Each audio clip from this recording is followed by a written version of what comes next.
And speaking of legends, we got Clay Guida taking on Scott Holtzman.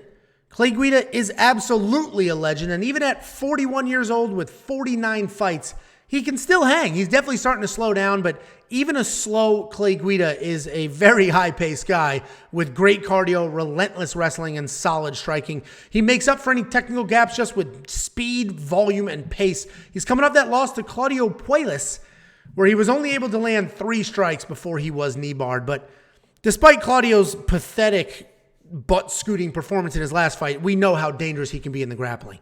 Scott Holtzman is a busy striker who doesn't have one-punch KO power, but he can get stoppages with volume and pressure. He averages more than 2 takedowns per fight, but that seemed to be earlier in his UFC career. He has 18 takedowns in his first 6 UFC fights, but only 3 in his next 6.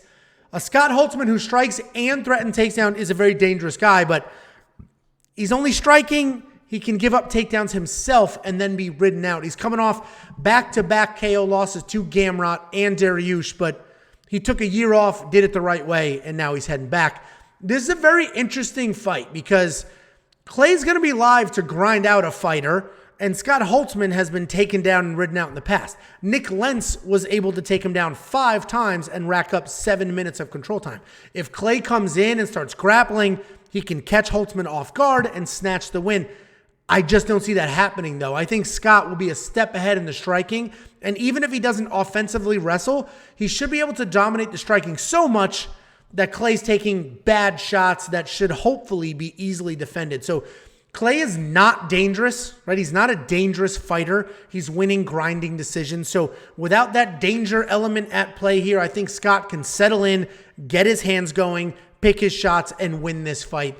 I want to see these guys go out on top like a Clay Guida, Michael Johnson. We were all hoping for that with Frankie Edgar. I don't think he's going to get the win here, but hopefully, there's not too much damage absorbed. Scott Holtzman is the pick here to bleed, maybe our favorite UFC legend, Clay Guida.